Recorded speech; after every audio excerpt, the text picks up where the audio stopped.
Brewing beer is art, it's craft, and it's science. It's all a bit of everything. It's something that you can make, it's something that's hands-on, and that's something that you can sit around with different people and enjoy after you've made it. And there's not many things you can do that are like that.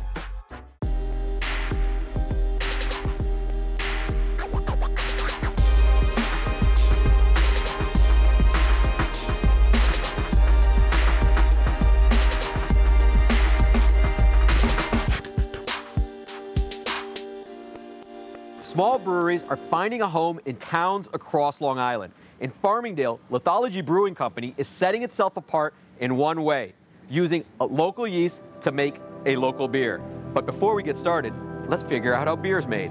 While ingredients and scope may vary, the beer making process is fairly standard. There are 7 basic steps necessary to deliver that heavenly delight we'd like to call beer. First, beer begins with grain, like barley, wheat, rice, oats, and rye. The grain, also known as malt, is crushed into kernels when placed into a mill. The second step takes the newly cut grain and combines it with hot water. As the grain soaks in a vessel called a mash tun, the starches break down and convert to sugars. After a couple of hours, that sugary water is taken out and put into a large pot to boil on a conventional oven. As that sugary grain water is boiling, the hops are added to cook for about 90 minutes. After the boiling is over, the sugary grain water with added hops chills to about 60 degrees. This chilled liquid is transferred to the fermenter. While in the fermenter, yeast is added. The yeast will eat the sugar in the liquid. As the yeast eats the sugar, alcohol is created as an effect. Once all the sugar is converted to alcohol, this almost beer is moved to a conditioning tank where it will sit anywhere from several days to several months, depending on the type of beer being produced. This is where the carbonation takes place. Finally, after a few weeks, the conditioning tank is emptied into cans and kegs, and we have beer. Lithology serves their beer on tap at their location on Main Street in Farmingdale. They also hand deliver their product to locations around Long Island.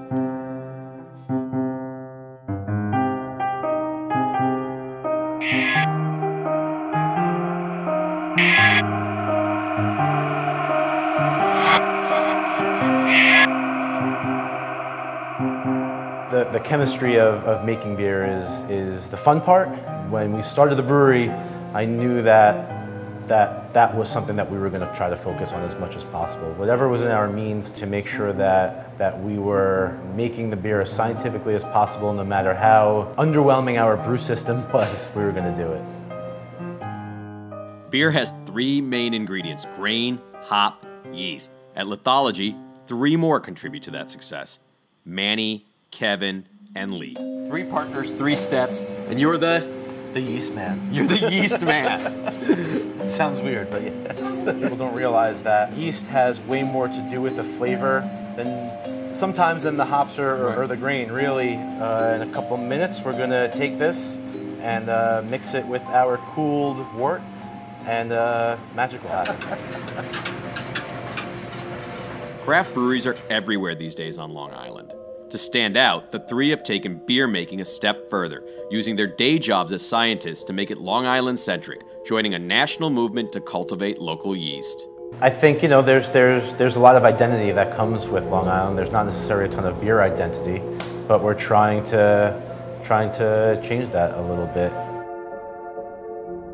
So the name Renegade was kind of a joke. The owners, we always joke around that we're renegades, even though we're really not at all. So the Renegade is so unique because we're using a yeast that was developed from the wild, from nature on Long Island. We basically went out across the island and we hid these small jars in different places, captured wild yeast, came back and basically isolated a specific colony out of the chosen batch. And we're able to isolate a colony of a beer fermenting yeast. People have been coming in for it. They're asking if we're going to use this yeast more, make this beer more, and so I definitely think that we're onto something here, and I think it's something different, and maybe something that maybe something that New York or Long Island can be known for. All right, Manny. So we're going to start brewing. Yes. What are we making? We're making the LB IPA, which is our flagship IPA. This is Pete, our assistant brewer. He'll be helping us out doing the mashing. You could grab some and put it and taste it. You taste the sugar. So, I mean, it's just like baking or cooking. You want to sample your stuff as you're putting it in. And the idea is that you don't want to taste the sugar at all. How do you ultimately get to being so obsessed with brewing? One day, a couple years ago, I would say it's got to be over 10 years now, I bought Lee, one of my partners, who's my best friend, a home brewing kit from Whole Foods.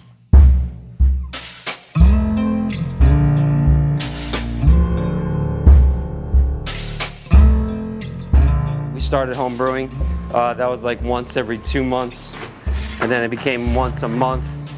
And then being the scientist that Lee is, he got a little obsessed with it, and he's like, we were doing it once a week, and then it became twice a week.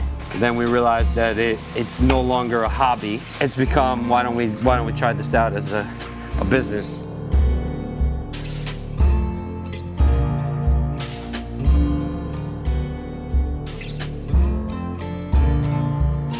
Manny I've known for about 18 years. We went to college together, and we just became best friends basically afterwards.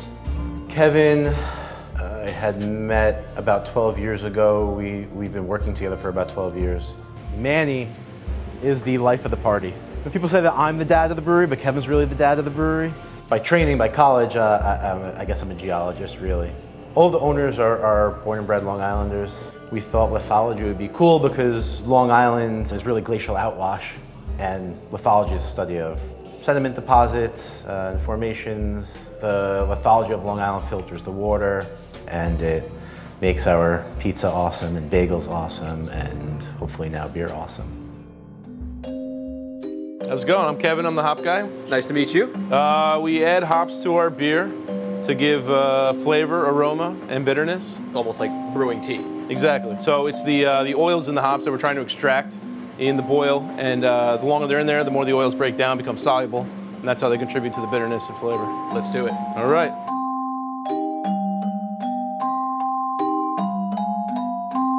Time for the second and third hop addition. It smells so good. Yeah. Like you can definitely smell like sugar water, like almost like a sweet tea, if you will. Yeah, absolutely. So that means we're doing a good job. You guys are a big part of Farmingdale, and Farmingdale is this place that's sort of exploding. Talk to me about, why you guys chose Farmingdale. Yeah, there's a lot of really good bars and restaurants. It's a nice little community, a lot of people, good nightlife.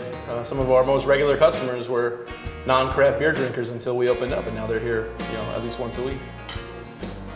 The other local businesses have welcomed us. We're in a lot of different bars and restaurants on the Strip. We're not seen as a competitor, but just as another part of the town. Farmingdale has recently evolved into a booming community, bringing with it vibrant drinking and dining destinations. This is a great neighborhood. This is an old-fashioned kind of block that most towns don't have anymore. But there is a movement in the town hall to bring the block back. We're next door, and we just became really good friends, us and them. And even during construction, they were coming by, we'd make them coffee. When they make beers, they bring them by, and we do tastings together, figure out the flavor notes and talk about the beers. So, just a really natural progression for us to do the cold brew for their coffee porter. And, we did a few different test batches, and it turned out, amazing. So, it says volumes about sort of where Farmingdale has come. Yeah, Lithology, in my opinion, is one of the most innovative, probably the most innovative place in Farmingdale. And, we're just psyched to be working with them because they have such an amazing product.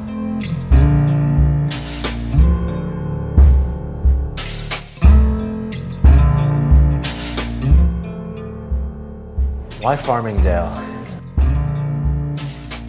We've had just an awesome response to the area now, where Farmingdale has become a destination on a Friday or a Saturday night.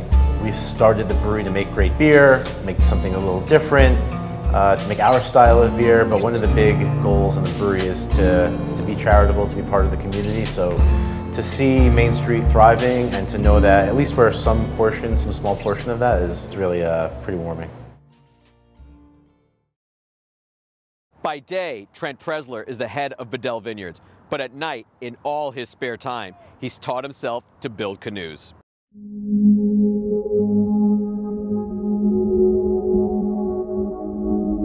I view boat building in the same way that I kind of view winemaking, because it takes you a whole year. It's almost like a vintage, right? You can't just suddenly decide you're going to make wine. You need to first grow the grapes.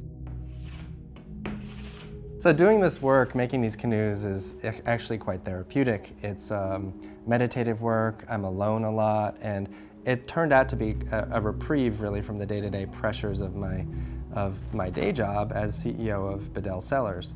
And I also find that there are continuities between the two. So, you know, both at Bedell, at the winery, and here when I'm pursuing my art in the wood shop, I'm still making something. I love making things with my hands, and I'm really proud of what I built at Bedell for the last 15 years. You know, we have distribution in a dozen states, and our wines were served at President Obama's inauguration in 2013, which I'm very proud of. And I'm also chairman of the board of Wine America, which is our national trade association. But all those things, you know, when you're in those kinds of roles, I don't really get a day off. So for me to be able to come into this wood shop and just kind of tune it all out and work with the wood, I mean, there's the smell of the wood and the textures of the wood, and it just all kind of brings me to a different place. And it helps me relax. It also helps me pursue another creative passion of mine. And, you know, but I feel really fortunate and grateful that both for my day job and my, you know, my art or my passion that I do on the nights and weekends, I feel like in both cases I'm still creating something. I'm still able to be creative. This Great Neck Steakhouse has created the latest in Instagram food trends, the sushi donut. How you eat it is where things get interesting.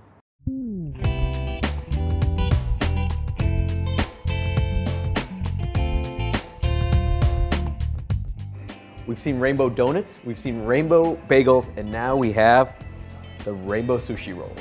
I saw somebody doing it with the rice, and then I came up with the idea maybe we could, you know, we have donuts on the menu as desserts, and then I decided maybe we could do something special, something fun, you know, for the customers, and make it more playful for them when they come in for dinner. Get your regular rice, stuff it with the spicy tuna, layer out the colors, you know, the yellowtail and the tuna on top and the salmon, just to give it some, you know, distinctive look. Then came up with the idea to turn around and roll it out, and then to turn around, shape it into the donut, and that's what we came up with. So I'm here with Chef Ping, just made me a sushi donut. Chef, how am I gonna eat this? So you can pick it up, like a donut. You want me to pick it up like this, like a donut? Yeah. Enjoy. And then just bite it? Yeah. All right, ready? Yeah, ready go. How do you feel? Good. I like the spicy tuna and the spicy mayo. Set in a modest strip mall, Dosa World is one of the best Indian restaurants on Long Island. What is a dosa, you ask? Let's take a look.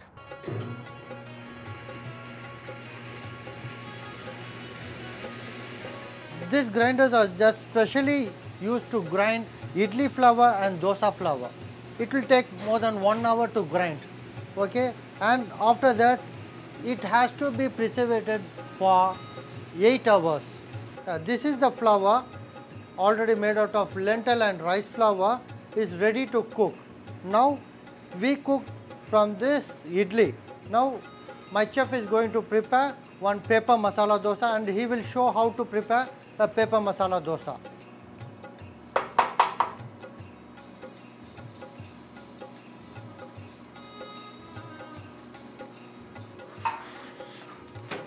Now it is ready. Now we have to roll like this. Roll the dosa and it's ready to eat. Now it's going to the customer. Yeah, this is called pepper dosa. Thanks for watching us on Feed Me. Visit newsday.com/feedmetv or social media for even more updates on the best things to eat on Long Island.